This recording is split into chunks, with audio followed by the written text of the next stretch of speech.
Bien, amigos, a partir de este momento vamos con la entrevista central, que en el día de hoy es con el senador Eduardo Brenta, de la vertiente artiguista Frente Amplio, que nos acompaña, está recorriendo Maldonado. Hoy va a estar justamente, ustedes, si han escuchado la promoción del lanzamiento de la candidatura de Eduardo Antonini, va a estar junto a Blanca Rodríguez.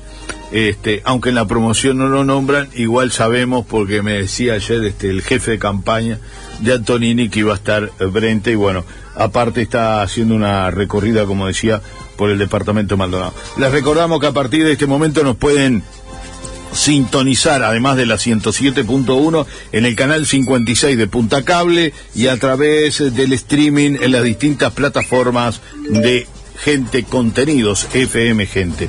Muy buenos días, senador Brenta, gracias por acompañarnos. Buenos días, el gusto es mío, como siempre. Bueno, está haciendo una recorrida por Maldonado, está tomando contacto con dirigentes locales, visita a medios. Uh-huh.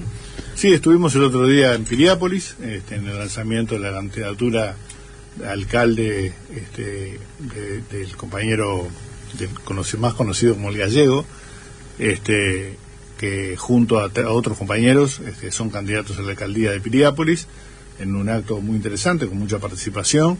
Y el día de hoy, bueno, aprovechando que en la noche vamos a participar del acto de lanzamiento de la candidatura de Antonini a la intendencia de Maldonado, aprovechamos para recorrer un poco el departamento, intercambiar con los medios de comunicación y también con vecinos y demás, y distintas actividades con ciudadanos de acá del departamento, para conocer un poco la realidad específica de Maldonado, que bueno, que no es muy diferente a la del conjunto del país, pero bueno, tiene sus particularidades. Sí, Maldonado tiene una impronta diferente, bueno, ¿no? Es un departamento muy importante en el Uruguay, claramente, donde juega un papel central en muchas áreas económicas, como por ejemplo lo vinculado al turismo, ni que hablar, ¿no? Claro. Senador, lo consulto porque está en estos días muy en boga el tema de la Fundación A Ganar. Incluso el director de la misma habló en la primera página de la revista acá, de FM Gente, antes de ayer, y usted aclarando algunos puntos que se venían hablando, y usted había formulado también hace unos días un pedido de informe respecto al funcionamiento. ¿En qué basa precisamente ese pedido de informe? Bueno, el pedido de informe primero se dirigió a 3 lugares: al Tribunal de Cuentas de la República, a la Agencia de Compras del Estado, que funciona en la órbita de Presidencia, y a los 19 gobiernos departamentales. A los efectos de saber, entonces hicimos básicamente 4 preguntas. ¿Cuál es el objeto de los vínculos entre la Fundación A Ganar y la institución? ¿Qué tipo de personal provee? ¿Cuáles son las condiciones? ¿Cuáles son las condiciones económicas, ¿no? Porque efectivamente la Fundación A Ganar obviamente tiene una comisión, ¿no?, en cada una de esas tareas, y específicamente las condiciones de cada contrato. Lo que aquí, primero ya hubo varios pedidos de informe. Antonini fue uno de los que realizó en el año 22 un pedido de informes, dirigido básicamente a la Secretaría de Deportes, que ya había tenido contratos, inclusive en el último gobierno del Frente Amplio, la Secretaría de Deportes tuvo un convenio con la Fundación A Ganar, no recuerdo exactamente, para proveer probablemente las plazas de deportes y demás. Antes de irse el gobierno anterior, el presidente de la calle firmó, entre otras cosas, 2 convenios, uno con la Secretaría de Deporte por una cifra importante, y uno más importante, por unos $3,5 millones, con el Ministerio de Desarrollo Social. Este es el convenio que en estos días renovó o mantuvo, digamos, el Ministerio de Desarrollo Social actual, porque está destinado a atender a unas 250, 260 personas. Acá, según dijo Rico acá el lunes de mañana cuando habló, que el presidente Yamandu Borges decidió continuar con el proceso del convenio, que consiste en otorgar 230 cupos en centros, hogares y residencias de larga estadía habilitados. Exacto. No había, si ustedes leen el comunicado que sacó el actual Ministerio de Desarrollo Social, explica que no había posibilidades ningunas de atender a estas personas si no se continuaba con ese convenio que venía de antes.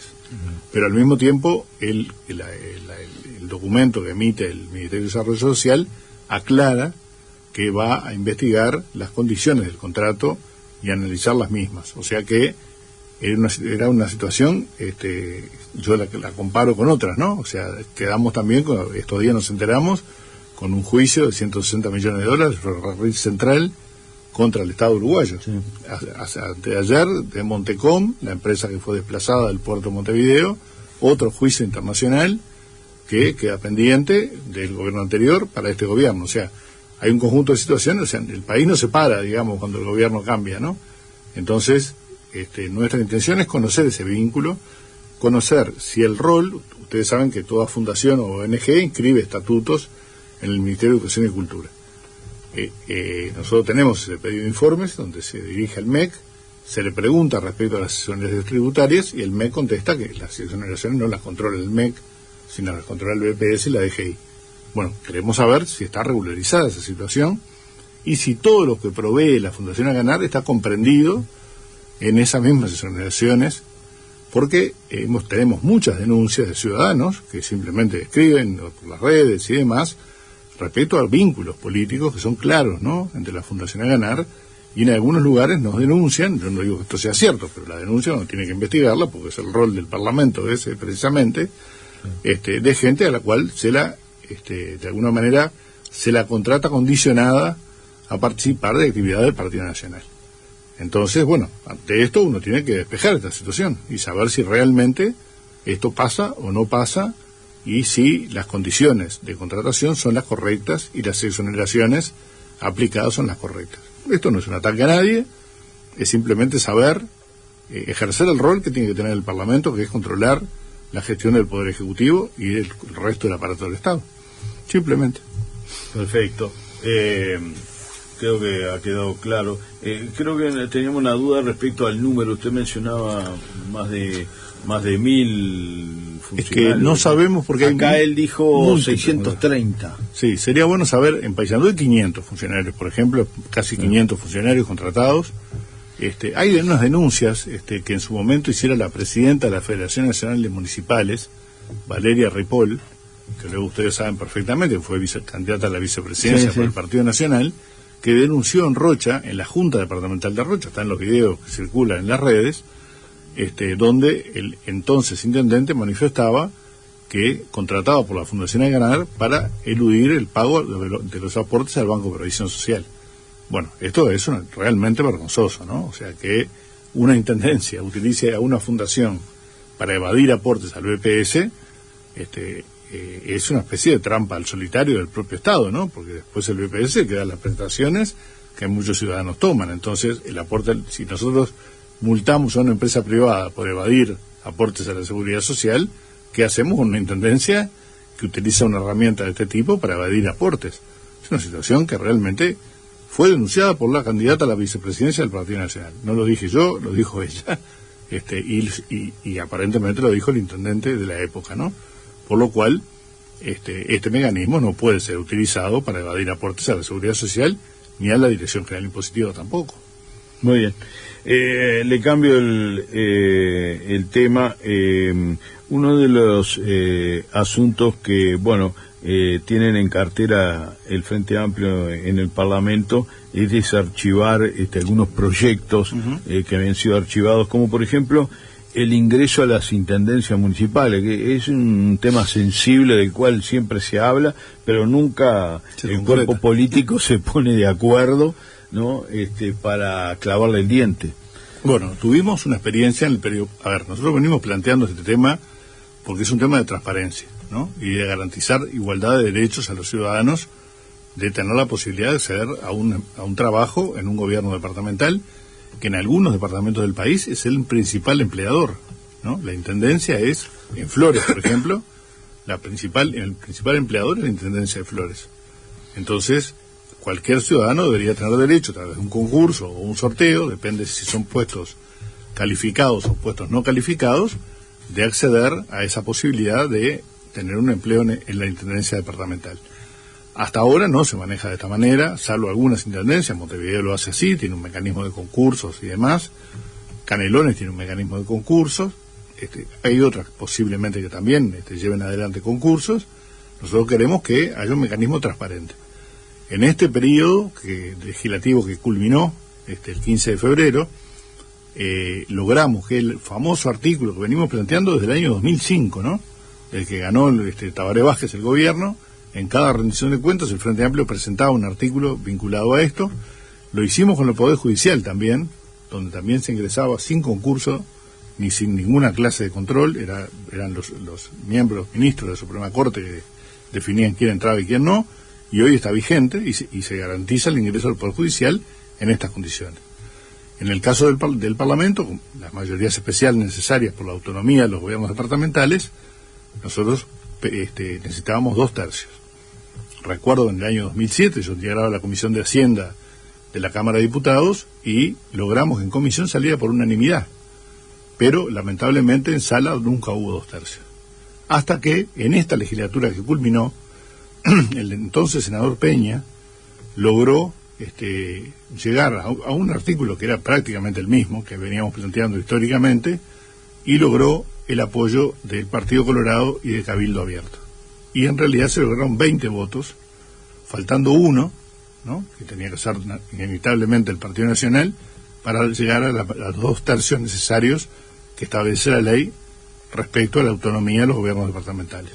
Bueno, este proyecto está nuevamente presentado, lo presentó el Partido Colorado en la Cámara de Diputados y lo va a presentar, tengo entendido, o ya lo presentó el senador Robert Silva en la Cámara de Senadores, y entendemos que ahora, con la modificación de la cantidad de bancas, en la correlación de fuerza ahora. Claro, si los sectores, los partidos que apoyaron esto mantienen su tesitura, porque también Cabildo tiene los 2 diputados necesarios para la mayoría, pero necesitaríamos igual 2/3, ¿no?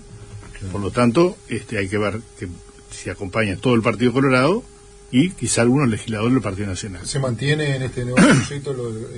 Hay como un porcentaje que queda reservado para el Ejecutivo de turno, en este caso en la Intendencia, ¿no? Sí, Creo que es un 30%, me parece. Hay un porcentaje que se establece para cargos de confianza. Sí, se mantiene. Sí, yo no conozco los proyectos presentados ahora, porque se han presentado ayer y antes de ayer, en estos días. Sí lo preveía el proyecto de Peña.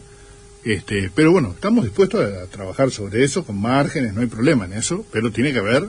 el eje central es que la gran mayoría de los cargos tienen que ser ejercidos con la transparencia necesaria, ¿no? Me parece una cosa tan básica y elemental de dar garantías a los ciudadanos, y que los ciudadanos ingresen o por sus conocimientos, o el que va a desarrollar una tarea que no exige una formación previa, bueno, se presenta un sorteo, ¿no? Ustedes recordarán que Mariano Herrán hizo un sorteo en el Estadio Centenario una vez, para cargos de funcionarios de limpieza, y se presentaron, no sé, 30.000 personas. Bueno, ¿no? Es un poco lo que pasa con los jornales solidarios. Claro, es algo similar a lo que pasa con los jornales solidarios. Bueno, los jornales solidarios... y que después se extendió con la oportunidad de Uruguay, algo así, no recuerdo exactamente el nombre ahora. Se llevó a todo el país. Bueno, ahí hay un mecanismo transparente de sorteo, por ejemplo. Entonces, creo que es así en todo el país. Por lo menos nunca me han planteado otra cosa, ¿no? Acá al menos en Maldonado es así. Sí, en general es así. Porque lo hemos transmitido. Claro, está muy bien, porque ahí está el mecanismo, ¿no? Eso mismo hay que aplicar para la Intendencia. ¿Por qué? Porque lo otro implica una vinculación que se establece entre el jerarca de turno. O el clientelismo político famoso. Claro, y un clientelismo político que no le hace bien a la democracia, ¿no? Claramente. Entonces, si hemos logrado una amplitud, un acuerdo que va desde Cabildo Abierto hasta el Frente Amplio, incluyendo el Partido Colorado, y calculo que el Partido Independiente también, bueno, tendríamos que conseguir los 2/3 en ambas cámaras. En el Senado seguro está, en diputados hay que hacer la cuenta realmente, porque no tengo presente ahora los números, pero me parece que es una señal que sería muy positiva de dar, porque además hay algo que aclarar que es importante. Cuando estos proyectos aparecen, empieza un discurso de que se va a echar a la gente que ingresó por otros mecanismos. Acá no se va a echar a nadie, porque en realidad esto se comienza a aplicar. No es retroactivo, digamos. No hay ninguna retroactividad. El que está y seguirá estando, ¿no? Pero de aquí para adelante los ingresos serán transparentes. El que esté, a ver, hay cargos de confianza, ¿no? La gente a veces, es bueno aclararlo, pues se entrevera, ¿no? Se entrevera, exacto. El cargo de confianza que ingresa se va con el jerarca de turno, ¿no? Yo fui ministro de Trabajo, tuve asesores. Ingresó por política, se va por política. El día que se fueron, me fui yo, se fueron los asesores. Terminó el pedido, nos fuimos todos. Y ingresó otro gobierno, en este caso fue el Frente Amplio, vino otro ministro y trajo otros asesores. Esos cargos son discrecionales, porque son los cargos de confianza del jerarca de turno. Ahora, Yo nunca digité el ingreso de un abogado, de un escribano, de un inspector de trabajo, de un trabajador del área de la dirección de empleo, nunca nada, como nunca digité a alguien que fuera un curso del INEFOP, por ejemplo. La gente se anota y en función de los cupos existentes logra o no entrar. Usted lleva su equipo de confianza para distintas áreas. Eso es correcto, cada jerarca y cada intendente tiene que tener su equipo, además de los jerarcas que son cargos del director de Hacienda, etcétera, etcétera. Puede tener asesores en determinadas áreas, porque uno cuando llega a un cargo, un intendente por ejemplo, claramente no sabe de todos los temas, ¿no? Como un legislador tampoco sabe de todos los temas. Uno va especializándose en algunas áreas y luego consigue apoyo de gente que sepa de cada tema para poder trabajar, ¿no? Yo en este tema que estamos haciendo con el tema de la Fundación A Ganar, obviamente hay un equipo de abogados trabajando para ver cuáles son los pasos que corresponde dar y las condiciones que deberían existir. En función de esto, esos se van. Ahora, el funcionario que fue contratado hace 30 años, que en muchos casos, todos sabemos, ¿no? Ingresó porque iba al club político de fulano, mengano. Yo tengo antecedentes familiares, ¿no? De hace 30 o 40 años atrás, tíos que tenían un cargo en la Intendencia de Montevideo y clubes políticos. Y eso permitió que le considerara un trabajo a la hermana. Este fenómeno del clientelismo está muy arraigado, es parte de la cultura. De la cultura uruguaya. Claro, y alguien decía el otro día, la gente tiene la culpa. No, la gente no tiene la culpa, ¿no? Porque uno tiene claramente que decir, cuando alguien viene y le pide, ¿no?, algo razonable, un derecho que no se lo otorga, bueno, uno tiene que llamar de jerarquía. Y perdón, Brenta, hablando de eso, porque es un tema que se toca muchas veces, ¿hasta dónde debe ir la injerencia del director de turno, el ministro de turno, no sé, la cabeza de determinado ente, en cuanto al control de los mandos medios? Porque ese clientelismo no se genera también cuando no hay rotación en el gobierno. Por ejemplo, el Frente Amplio tuvo 15 años de gobierno y hemos escuchado hasta el hartazgo un montón de jerarcas del último gobierno, en este caso del Partido Nacional, señalando, sí, lo que pasa es que los mandos medios respondían al Frente Amplio, entonces trancaban algunas cuestiones, cajoneaban algunas cosas. ¿Eso cómo se puede llegar a evitar? Bueno, los mandos medios no pueden hacer eso. O sea, los mandos medios, a ver, los directores políticos primero responden a la lógica política del jerarca de turno, ¿no? Naturalmente. Pero luego los que son gerentes que han llegado por concurso y demás, tienen que seguir los lineamientos que establece el directorio de un ente, por ejemplo, ¿no? O sea, si vamos a la transformación energética, no puede haber alguien llevando políticas para el otro lado, digamos. Yo me parece que en eso hay mucho discurso y poca carne, ¿no? O sea, quiero decir... O falta de saber controlar, ¿no puede ser? O falta también de saber controlar o no conocer. ¿Tiene otra gimnasia el Frente Amplio en ese sentido, de tener más control sobre los mandos medios? No, yo creo ¿O otro tipo de injerencia? Se lo planteo directamente. No, yo entiendo la pregunta. Porque usted lo entiende además. Fueron 15 años de gobierno del Frente Amplio, bueno. Entonces el director de tal área, que no es un cargo de confianza, pero es un cargo que en esos 15 años fue ascendiendo con el gobierno, en definitiva, acá hay un montón de jerarcas que nos han manifestado que un montón de cuestiones o de proyectos, de cosas que se querían llevar adelante, era la estructura, el engranaje, lo que le ponía el freno para que no saliera. Bueno, a ver, primero hay una burocracia del Estado que tiene que existir, ¿no? Y no, porque a veces uno habla de burocracia y es una mala palabra, ¿no? Es malo, claro. Ahí está. No, yo me refiero, hay una estructura del Estado que tiene que haber. Yo digo, hay una división jurídica. Yo tenía un departamento jurídico en el Ministerio de Trabajo. A veces los fallos que emitía sobre determinados temas, para mí yo no compartía. Claro. Pero eso tiene independencia técnica, o sea, hay que dejar que esos funcionarios sigan adelante con los procedimientos que corresponden, porque si no, entraríamos en una situación donde el jerarca de turno hace y deshace a su gusto, y acá hay reglas que cumplir, hay un TOCAF, hay una cantidad de condiciones que hay que cumplir. Yo lo que sí entiendo es que a veces las expectativas de uno, cuando llega al gobierno, es hacer rápidamente, ¿no?, un montón de cosas que hay que transitar por procedimientos, ¿no? Y a veces eso se malinterpreta como que son obstáculos que el funcionario pone, ¿no? Hay una cultura organizacional. Yo recuerdo intervenciones de el director de la Oficina del Servicio Civil, por ejemplo, que claramente, ¿no?, en el sentido de promover que el Estado genere su propia estructura para que la discrecionalidad de los cargos políticos que llegan en cada oportunidad no sea absoluta, ¿no? Entonces, hay un equilibrio de poderes ahí, pero hay una orientación que es lo que la gente votó finalmente, ¿no? O sea, uno es ministro de un gobierno porque la gente votó un presidente que lo puso a uno de ministro, digamos. Claro. Entonces, pero eso no implica violar la independencia técnica. Yo, por ejemplo, la Inspección General del Trabajo tiene independencia técnica, los inspectores emitían fallos, aplicaban sanciones y demás. Nuestro trabajo nunca fue interceder en esas áreas, porque es el inspector de trabajo y el director nacional de trabajo el que tiene esa responsabilidad. Distinto es en una negociación cuando hay un conflicto, ¿no? Donde ahí uno sí, claro, participa de esa negociación, porque de hecho va a tener un seguimiento, porque eso termina impactando en la sociedad, porque no hay leche, porque no hay agua, porque no hay carne, porque no... En las famosas tripartitas. En las famosas tripartitas, que son... ¿Qué dice usted cuando señala las tripartitas a los empresarios que le tienen un poco de temor porque van de un lado hasta Castillo, el otro los... A ver, nosotros tuvimos 15 años con un discurso que decía que inclinamos la balanza para el lado de los trabajadores. Esto es lo que repetían sin descanso, digamos.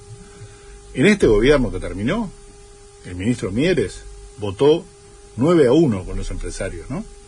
O sea, si inclinó la balanza, la inclinó para el lado de los empresarios, claramente. El gobierno inclinó la balanza porque el ministro finalmente sigue órdenes del presidente.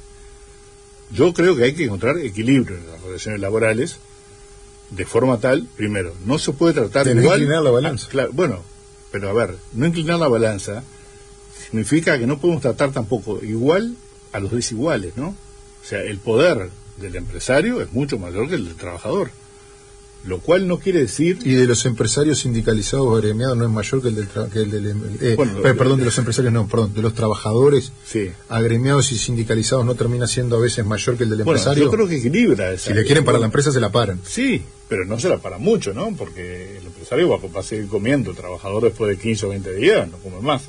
Quiero decir, pero a ver, la habilidad de las relaciones laborales es construir acuerdos, ¿no? Y yo digo, construir acuerdos implica no solo acordar salarios, implica acordar condiciones de trabajo que a veces son hoy, y particularmente para los jóvenes, más importantes que el propio salario. Muchos jóvenes, por ejemplo, en el área de las TICs, ¿no? De todo lo que es el software y demás, valoran mucho más la posibilidad de trabajar a distancia, la posibilidad de tener beneficios para hacer deporte que la empresa le otorgue, una cantidad de condiciones de trabajo que son importantes. Hace pocos días el ministro Castillo hizo un acuerdo con el MIDES para trabajar algo que nosotros tratamos de hacer en su momento, que es lograr que el Sistema Nacional de Cuidados, por ejemplo, a través de acuerdos entre empresarios y trabajadores en los consejos de salarios, se logre, por ejemplo, que la trabajadora que va al frigorífico tenga un lugar donde dejar a su hijo, ¿no? O las 8 horas que trabaje, o las 7 horas que trabaje en el frigorífico, con cuidados adecuados, ¿no? Bueno, yo creo que nosotros en ese momento impulsamos y se hicieron acuerdos de este tipo. Recuerdo el frigorífico en Durazno, que ahora yo a esta altura no sé de propiedad de quién es, porque se ha vendido varias veces, pero que fue un inglés el que lo trajo originariamente, donde se acordó que en los CAIF de la zona se extendía el horario, los empresarios pagaban un aporte y los trabajadores un aporte, y las personas podían dejar a sus hijos ahí, hijos chicos fundamentalmente, ¿no? En lugares adecuados, la atención adecuada, mientras se trasladaban del frigorífico a trabajar y volvían. Estas cosas son ganar-ganar. O sea, gana el trabajador, pero gana el empresario también. Porque no es lo mismo para un trabajador estar en un lugar de trabajo sabiendo que sus hijos están adecuadamente cuidados, que estar pendiente de si vino la mujer que los cuida, si la abuela puede, ¿no? O sea, estas cosas son la construcción de un sistema de relaciones laborales que dé garantías y mejore las condiciones de todos. Brenta, usted que fue ministro de Trabajo, justamente estaba recordando ahora algunas situaciones de algunos comerciantes, más que nada, por empresarios, no son pequeños comerciantes, de repente tienen 8 o 9 empleados, y ya estamos en los minutos finales, y me surgió el otro día cuando Castillo decía, no, porque tenemos que mejorar los que ganan 25.000 pesos, entonces algunos comerciantes acá opinaban que claro, dice, está la posibilidad laboral por ese dinero. Si me dicen no puedo pagar, tengo que pagarle más, no está la fuente laboral. ¿Cómo se logra un equilibrio frente a eso? Porque dice, hoy de repente yo tengo 8 empleados y tengo 4 que ganan ese monto. Si me dicen tengo que pagar, no puedo pagarle más. Bueno, ahí hay un equilibrio que es clave, ¿no? Entre salario y empleo, ¿no? O sea, la mejora salarial tiene que acompañar el mantenimiento del empleo, porque si no, el salario es cero, ¿no? Cuando hay desempleo, uno gana cero. Claro, es preferible agarrar un porcentaje de algo que el 100% de nada, ¿no? El tema es que acá lo que se hizo en este periodo fue aumentar la brecha, ¿no? Se construyó un sistema que generó mayores ingresos para los que tenían más recursos y una pérdida notoria. Esto surge de todas las investigaciones que se han hecho. Los quintiles más bajos de la población perdieron ingresos. Este gobierno tiene como objetivo reconstruir esa situación, mejorando las condiciones, y el salario mínimo es una herramienta potente, porque el salario mínimo empuja hacia arriba el conjunto de los salarios, ¿no? Pero ¿qué pasa? Hay que tener una atención especial con las pequeñas y medianas empresas. Exacto, porque Bueno, esto es un elemento claro. Yo le voy a poner un ejemplo concreto. Desde hace muchos años, en lo que es el área de los supermercados, tenemos dos grupos de consejos salarios. Uno para las grandes superficies y otro para los pequeños supermercados que tienen menos de 3 o 4 cajas, por ejemplo. Y si los laudos son diferentes. Entonces, el trabajador dice, yo hago el mismo trabajo que hace el que trabaja en una gran superficie y voy a ganar menos, ¿no? Porque normalmente los laudos son más bajos en esa área. Bueno, ese equilibrio permite que esos pequeños supermercados sigan existiendo, ¿no? De otra manera, probablemente pasaría lo que usted dice. Entonces, en ese hilo fino, digamos, de equilibrio, de que el trabajador tiene derecho a mejorar su salario, pero no puede perder la fuente de trabajo, es donde está el equilibrio de la negociación colectiva, porque todo el mundo sabe, trabajadores y empresarios saben hasta dónde se puede tirar de la piola, ¿no? Para que efectivamente la piola no se rompa. Yo creo que Uruguay, yo fui a 5 conferencias de la Organización Internacional del Trabajo y no hubo una sola en la cual Uruguay no fuera ejemplo permanente, ¿no? En todo lo que tenía que ver con negociación colectiva, porque no se da en el mundo entero, en general, negociación colectiva de estas características, ¿no? Más bien las relaciones laborales se resuelven de otra manera más violenta, ¿no? Sí. Por suerte Uruguay tiene un sistema de relaciones laborales con negociación colectiva, que recordemos que hubo periodos que hubo y periodos que no hubo, en los gobiernos blancos no hubo, en el último hubo, pero no hubo en el de la calle cortó los consejos de salario que había reinstalado Sanguinetti en su primer gobierno. Exacto.